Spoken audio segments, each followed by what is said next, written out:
চিতল কত করে দিচ্ছ বলো? একটু কম হবে না? জ্যান্ত মাছ তুই গোটা মাছটা ওয়েট করো তো দেখি কতটা মাছ। 3 কিলো 800, 3 কিলো 800। ঠিক আছে, আমাকে তুমি 1 কিলো দাও কেটে, একটুখানি ওই মাঝখানের পজিশন থেকে দিবা, মাথা টাথার দিকতে দিও না, বুঝলে? চিতল অনেকদিন খাওয়া হয় না তো। বন্ধুরা চাঁদপাড়া মার্কেটে এসেছি, এই দাদার কাছ থেকে দেখুন, বলছে পুরো জ্যান্ত মাছ, জ্যান্ত ছিল মাছটা, তাই তো?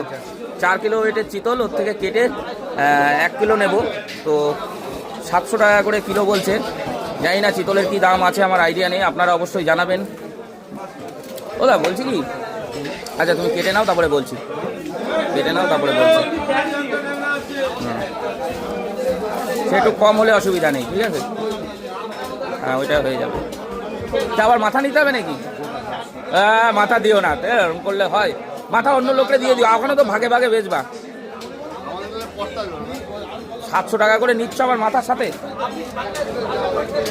মাথাটা না দিলে হতো না?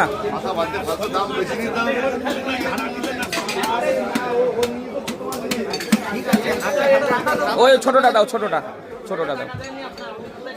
1 কিলোই হয়েছে। ও দা একটা কথা বলবো, বলছি ওপরের ওই চামড়া তুলে দিতে পারবা? ভালো হয় তাহলে, মাছটা ওপরের চামড়া তুলে